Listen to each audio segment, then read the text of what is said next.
എയ്ഫർ എന്ന് പറയുന്നത് ജസ്റ്റ് നമുക്ക് കുറേ കാര്യങ്ങൾ പഠിപ്പിച്ചു തരുന്നതിനേക്കാൾ ഉപരി നമ്മുടെ ഏത് സങ്കടത്തിലും അല്ലെങ്കിൽ നമ്മുടെ ഏത് ബുദ്ധിമുട്ടിലും കൂടെ നിൽക്കുക എന്ന് പറയുന്നതാണ് എയ്ഫറിനെ സംബന്ധിച്ചിടത്തോളം ഏറ്റവും പ്രധാനപ്പെട്ട കാര്യം. സാറ് തരുന്ന ഓരോ വാക്കുകളും അല്ലെങ്കിൽ സാറ് തരുന്ന ഒരു സപ്പോർട്ട് എന്ന് പറയുന്നത് വളരെ പ്രധാനപ്പെട്ടതാണ്. സപ്പോർട്ട് എന്നുള്ള നിലക്ക് എയ്ഫർ അത്രത്തോളം നമ്മുടെ കൂടെ നിന്നിട്ടുണ്ട്. ഹായ് ഓൾ, എൻ്റെ പേര് മോസിന.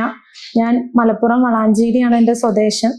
ഞാൻ നെറ്റ് ക്വാളിഫൈ ചെയ്യുന്നത് 2023 ഡിസംബർ സൈക്കിളിൽ നിന്നാണ്.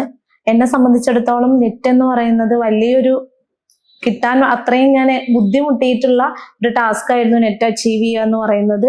അപ്പോൾ ആദ്യം ഞാൻ പേപ്പർ 1 മാത്രമാണ് എയ്ഫറിൽ ജോയിൻ ചെയ്തിട്ടുണ്ടായിരുന്നത്. ആ സമയത്ത് എനിക്ക് പേപ്പർ 1 നല്ല മാർക്ക് കിട്ടുകയും അതേപോലെ തന്നെ പേപ്പർ 2 അത്രത്തോളം നന്നായിട്ട് എനിക്ക് എഴുതാൻ സാധിക്കുകയും ചെയ്തില്ല. അതിന്റെ ഭാഗമായിട്ട് തന്നെ പിന്നത്തെ സൈക്കിളിൽ ഞാൻ തീർച്ചയായിട്ടും 2 പേപ്പേഴ്സിനും കൂടെ ജോയിൻ ചെയ്യാമെന്ന് തീരുമാനിച്ചു. ആ തവണ വളരെ ബുദ്ധിമുട്ടി ആണ് ഞാൻ പഠിച്ചത്. ആ സമയത്ത് തന്നെ നെറ്റ് ക്വാളിഫൈ ചെയ്യാൻ വേണ്ടിയിട്ട് പറ്റുകയും ചെയ്തു. പിന്നെ എയ്ഫറിനെ കുറിച്ച് പറയുകയാണെന്നുണ്ടെങ്കിൽ എയ്ഫർ എന്ന് പറയുന്നത് ജസ്റ്റ് നമുക്ക് കുറേ കാര്യങ്ങൾ പഠിപ്പിച്ചു തരുന്നതിനേക്കാൾ ഉപരി നമ്മുടെ ഏത് സങ്കടത്തിലും അല്ലെങ്കിൽ നമ്മുടെ ഏത് ബുദ്ധിമുട്ടിലും കൂടെ നിൽക്കുക എന്ന് പറയുന്നതാണ് എയ്ഫറിനെ സംബന്ധിച്ചിടത്തോളം ഏറ്റവും പ്രധാനപ്പെട്ട കാര്യം. പനീസാറെ കുറിച്ച് പറയുകയാണെങ്കിൽ സാറ് തരുന്ന ഓരോ വാക്കുകളും അല്ലെങ്കിൽ സാറ് തരുന്ന ഒരു സപ്പോർട്ട് എന്ന് പറയുന്നത് വളരെ പ്രധാനപ്പെട്ടതാണ്. എന്നെ സംബന്ധിച്ചിടത്തോളം 2 കുട്ടികളെ വെച്ചുകൊണ്ടാണ് ഞാൻ എൻ്റെ പഠനം പൂർത്തിയാക്കിയിട്ടുള്ളത്.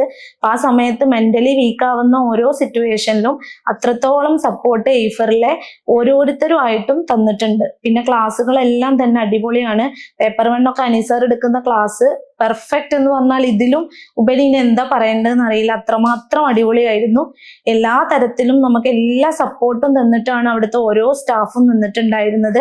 ഹാപ്പിനെസ് ഓഫീസർ എന്നൊക്കെ പറയുന്നത് ഭയങ്കര ഒരു റിലാക്സേഷൻ ആയിരുന്നു. കുറെ തവണ എഴുതി നമ്മൾ പരാജയപ്പെടുമ്പോഴും നമുക്കൊരു സപ്പോർട്ട് എന്നുള്ള നിലക്ക് എയ്ഫർ അത്രത്തോളം നമ്മുടെ കൂടെ നിന്നിട്ടുണ്ട്. അപ്പൊ അതിന് എൻ്റെ ഒരു സക്സസ്സിൽ എൻ്റെ കൂടെ നിന്ന എല്ലാ ആളുകൾക്കും കൂടെ എയ്ഫറിനും ഒത്തിരി നന്ദി ഞാൻ പറയുകയാണ് ഈ ഒരു സാഹചര്യത്തിൽ. Thank you.